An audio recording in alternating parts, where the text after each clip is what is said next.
Hello friends, I am Reena Sambhare. आज का हमारा टॉपिक है एंटरप्रेन्योरशिप डेवलपमेंट। तो मैंने आपको इसका फर्स्ट चैप्टर में बताया था। मैंने आपको इसका फर्स्ट चैप्टर है उद्यमिता विकास अवधारणा एवं महत्व। इसका मैंने आपको क्वेश्चन बताया था अपने फर्स्ट वीडियो में। उद्यमिता की अवधारणा को समझाइए, यानी कि उद्यमिता की अवधारणा को स्पष्ट करते हुए इसके उद्भव एवं विकास पर एक टिप्पणी लिखिए। तो मैंने आपको इसका क्वेश्चन का आंसर भी मैंने आपको पूरा समझा दिया था और मैंने आपको इसके नोट्स भी लिखवा दिए थे। अब हमारा जो सेकंड क्वेश्चन है वो ये है कि उद्यमिता को परिभाषित कीजिए एवं इसकी विशेषता को समझाइए। सेकंड अगर आपसे पूछ सकते हैं, इसको घुमा के भी आपसे एग्जाम में पूछ सकते हैं कि इसकी परिभाषाओं को बताइए, यानी कि उद्यमिता की परिभाषा को बताइए तथा इसकी विशेषता एवं प्रकृति की विवेचना कीजिए। आप एक बात याद रखिए कि विशेषता और प्रकृति एक ही होती है। विवेचना करना भी यानी कि इसकी डिटेल करना होता है, वर्णन करना होता है। तो मैं आपको उद्यमिता का अर्थ समझाती हूँ, आप इसको नोट्स कर लेना। तो फिर आप अपनी कॉपी पेन निकाल लीजिए, मैं शुरू करती हूँ। उद्यमिता का अर्थ होता है किसी नए व्यवसाय को आरंभ करने व उसका संचालन करने में पर्याप्त जोखिम व कड़े प्रयत्न शामिल होते हैं। यह जड़ता के विरुद्ध कुछ नया करने का प्रयास होता है, जैसे कि जोखिम उठाने की क्षमता हो गई, या फिर संसाधनों को उत्पादन कार्य में लगाने के प्रयास हो गए, या फिर नए विचारों को कार्य रूप देने की ललक मतलब इच्छा तथा भावी चुनौतियों का लाभ उठाने के चांस मिलता है, अवसर प्राप्त करना आदि उद्यमिताशील के गुणों पर निर्भर करता है। ये उद्यमिता का अर्थ हो गया। अब उद्यमिता का आशय क्या है? तो उद्यमिता का आशय ये है कि उद्यमशीलता के कारण ही न केवल नवीन रोजगार अवसरों का सृजन होता है, बल्कि अर्थव्यवस्था को भी गति प्राप्त होती है तथा राष्ट्र के संसाधनों का समुचित दोहन होता है। उद्यमिता की परिभाषाएं मैं आपको बोल रही हूँ, आप नोट करते जाना। वैसे तो उद्यमिता की परिभाषाएं बहुत सारी है, लेकिन उनमें से जो मेन परिभाषा है जो खासकर एग्जाम में पूछे जाती है, मैं आपको वो बताती हूँ। पहली है फ्रैंकलिन लिंडसे के शब्द। फ्रैंकलिन लिंडसे के शब्द, तब हेडिंग डाल लीजिए फ्रैंकलिन लिंडसे के शब्द। तो फ्रैंकलिन लिंडसे के अनुसार उद्यमिता की परिभाषा यह है कि उद्यमिता समाज की भावी आवश्यकताओं का पूर्वानुमान करने तथा संसाधनों के नवीन सृजनात्मक एवं कल्पनाशील संयोजनों के द्वारा इन आवश्यकताओं को सफलतापूर्वक पूरा करने का कार्य है। अब दूसरी परिभाषा ये है जोसेफ शुम्पीटर के अनुसार। जोसेफ शुम्पीटर के अनुसार उद्यमिता की परिभाषा यह है कि उद्यमिता एक नव प्रवर्तनकारी कार्य है। यह स्वामित्व की अपेक्षा एक नेतृत्व का कार्य करता है। तीसरी उद्यमिता की परिभाषा है H.W. जॉनसन के अनुसार उद्यमिता 3 आधारभूत तत्वों का जोड़ होता है। पहला अन्वेषण, दूसरा नवप्रवर्तन एवं तीसरा अनुकूलन। उपयुक्त परिभाषाओं के अध्ययन एवं विश्लेषण के आधार पर उद्यमिता को एक उपयुक्त परिभाषा निम्न प्रकार से दी जा सकती है। फोर्थ पॉइंट है आपका, इसमें कोई हेडिंग नहीं डालनी है, आपको बस ऐसे डायरेक्ट नोट करना है डबल इन्वर्टेड कॉमा लगा के। उद्यमिता व्यवसाय में विभिन्न जोखिमों को वहन करने, लाभप्रद साहसिक निर्णय लेने, सामाजिक नवप्रवर्तन करने तथा गतिशील नेतृत्व प्रदान करने की योग्यता है। वैसे तो जो मेन अभी पॉइंट जो मैंने आपको बोला 4th नंबर का, ये सबसे मेन परिभाषा है, श्रेष्ठ परिभाषा यही है। तो आप सबसे पहले अर्थ लिख लेना, आशय लिख लेना, उसके बाद जो मैंने आपको 4th पॉइंट दिया है बिना हेडिंग के श्रेष्ठ परिभाषा करके आप इसको लिख लेना।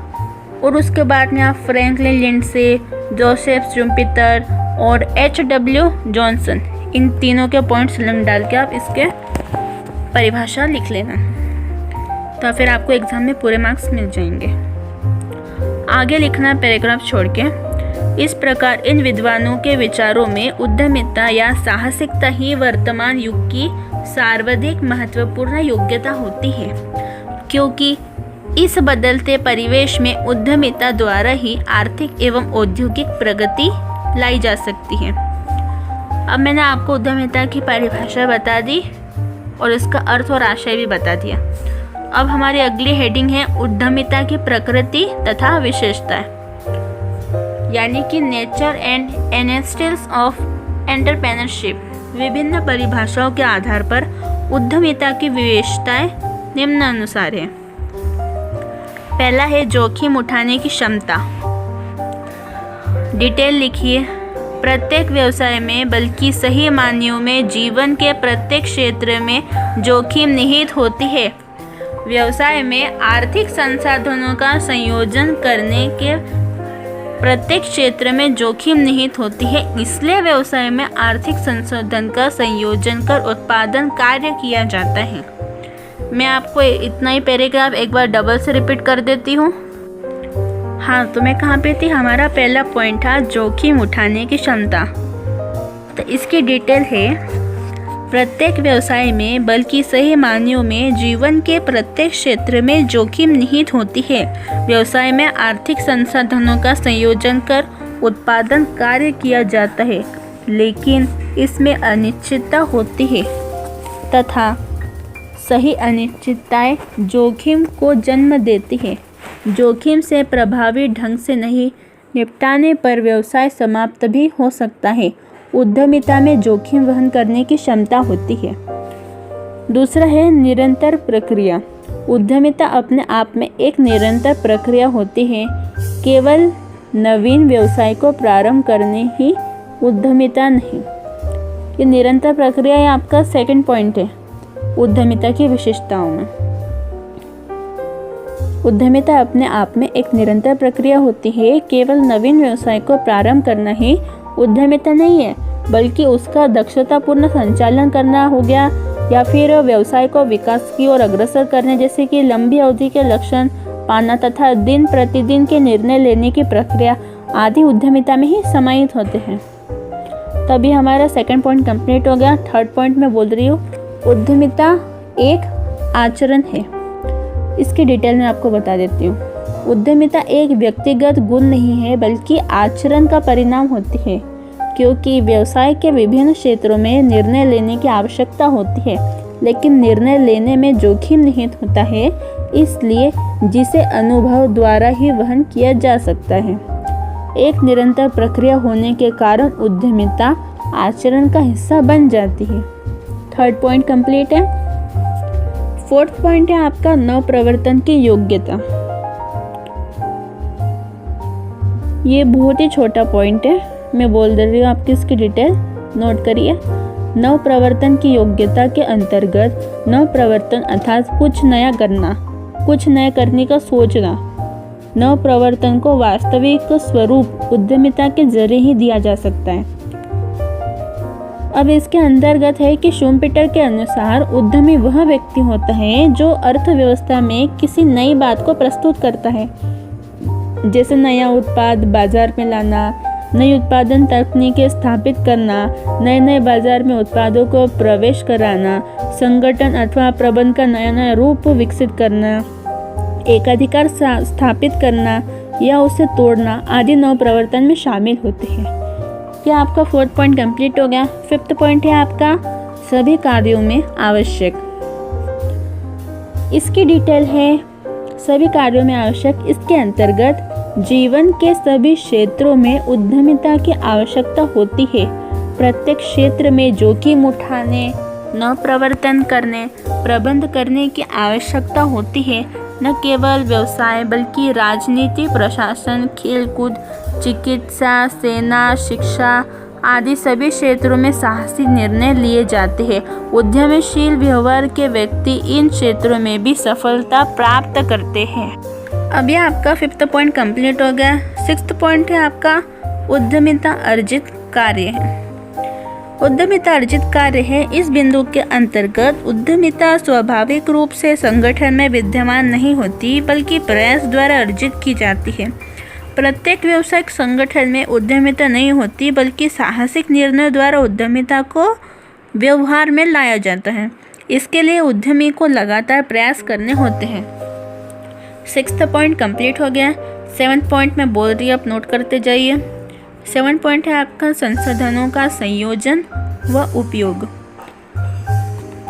उद्यमिता द्वारा यत्र तत्र बिखरे संसाधनों का संयोजित कर दक्षता पूर्वक उपयोग किया जाता है।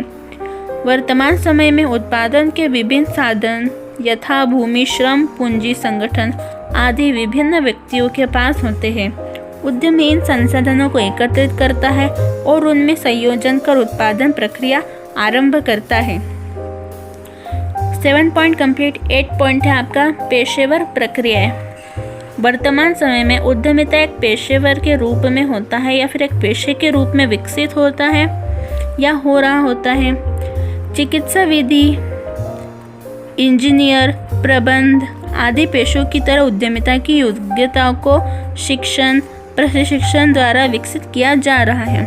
शासन व कई अन्य संस्थाएं उद्यमिता विकास की योजनाओं द्वारा व्यक्तियों को व्यवसाय आरंभ करने व उसका सुचारू रूप से संचालन करने में मदद कर रही है।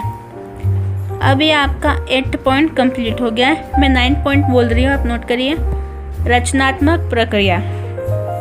रचनात्मक प्रक्रिया इस बिंदु के अंतर्गत उद्यमिता नव प्रवर्तन का निर्माण होती है और नव प्रवर्तन की प्रेरणा रचनात्मक विचारों और कार्यों से मिलती है। शूमपीटर के अनुसार उद्यमिता प्रत्येक बाहरी परिस्थिति का सृजनात्मक प्रत्युत्तर है। उद्यमी प्रत्येक पल रचनात्मक चिंतन करते हुए नए अवसरों की खोज में लगा रहता है। नया उत्पादन, नया बाजार, नई उत्पादन अथवा विक्रय तकनीक, प्रबंध का नया तरीका, दिन प्रतिदिन लिए जाने वाले निर्णय आदि सभी में रचनात्मकता निहित होती है। अब ये आपका 9 पॉइंट कंप्लीट हो गया। लास्ट है आपका पॉइंट 10 पॉइंट है आपका अन्य विशेषताएं। तो इसकी डिटेल है कि एक उद्यमी में और भी विशेषता होती है, जैसे कि व्यक्तित्व विकास का माध्यम, व्यवसाय अभिमुखी प्रवृत्ति, ज्ञान पर आधारित व्यवहार। उद्यमिता एक जीवन शैली है। परिणाम जीत व्यवहारों एवं प्रबंध उद्यमिता का माध्यम आदि। यह आपका 10 पॉइंट कंप्लीट हो गया। अब हमारा थर्ड क्वेश्चन है, उद्यमिता राष्ट्र के चहुमुखी विकास में योगदान करती है, स्पष्ट कीजिए। या फिर इसको आपको ऐसे भी पूछ सकते हैं कि उद्यमिता की परिभाषा दीजिए। सिंपल तरीका ये, उद्यमिता की परिभाषा दीजिए, उद्यमिता के महत्व की विवेचना कीजिए। तो मैं आपको ये थर्ड क्वेश्चन बताऊंगी अपने नेक्स्ट वीडियो में। अगर आपको मेरे वीडियोस पसंद आ रहे हैं तो आप लाइक, शेयर, सब्सक्राइब, कमेंट करिए। और कुछ डाउट हो तो कमेंट करके मुझे ज़रूर बताइए। टॉपिक से रिलेटेड अगर कोई भी डाउट हो तो मुझे कमेंट करके बताइए। मैं आपको उसका वीडियो बना के अपने चैनल पर अपलोड ज़रूर करूँगी।